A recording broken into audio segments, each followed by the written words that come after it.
প্রথমে সাসপেন্ড, তারপর অনিচ্ছাকৃত খুনের ধারায় মামলা। প্রসূতি মৃত্যুর ঘটনায় গাফিলতির অভিযোগে রাজ্য সরকারের শাস্তিতে বিদ্ধ সিনিয়র জুনিয়র চিকিৎসকরা। সাসপেনশন প্রত্যাহারের দাবিতে শনিবার অধ্যক্ষকে চিঠি দিয়েছিলেন মেদিনীপুর মেডিকেল কলেজের জুনিয়র চিকিৎসকরা। সাসপেনশন প্রত্যাহারের দাবিতে শনিবার অধ্যক্ষকে চিঠি দিয়েছিলেন মেদিনীপুর মেডিকেল কলেজের জুনিয়র চিকিৎসকরা। এবার চিঠি পাঠানো হলো স্বাস্থ্য ভবনে। মেদিনীপুর মেডিকেল কলেজের জুনিয়র ডাক্তারদের তরফ থেকে স্বাস্থ্য শিক্ষা অধিকর্তাকে পাঠানো চিঠিতে লেখা হয়েছে, এনএমসি গাইডলাইন মেনে সিনিয়র চিকিৎসকদের তত্ত্বাবধানে কাজ করছিলেন এই জুনিয়র চিকিৎসকরা। এই সিদ্ধান্তে আমরা বিধ্বস্ত ও বিচলিত।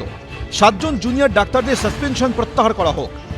এদিকে 7 জন জুনিয়র চিকিৎসকের সাসপেনশন তোলার দাবিতে শনিবার রাত থেকে অবস্থান শুরু করেছেন মেদিনীপুর মেডিকেলের জুনিয়র চিকিৎসকরা।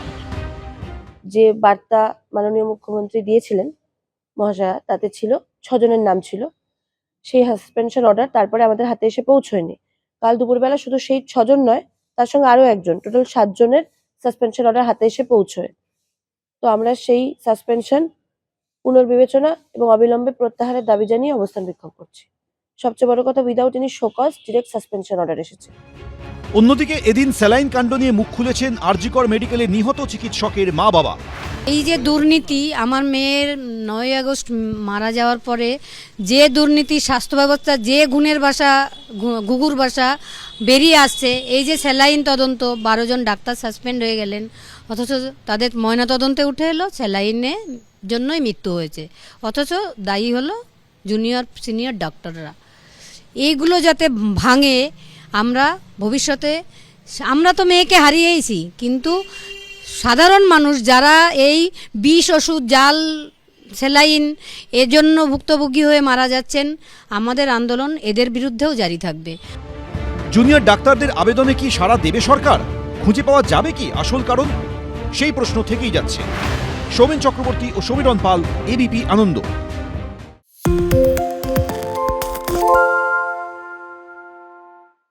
আরে চাটা দে। এই আমার একটা চা দেন। কি হলো আমারটা? বাংলা পক্ষপাত চায় না, বাংলা খবর চায়। বাংলা খবর, বাংলার খবর।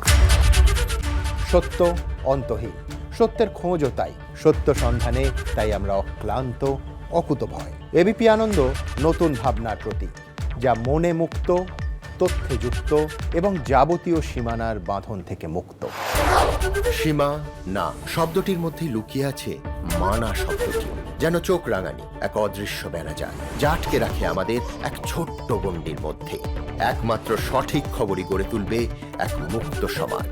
সেই জগৎ গড়ার লক্ষ্যে কোনো সীমানার ঠুকুটি আমরা মানব না।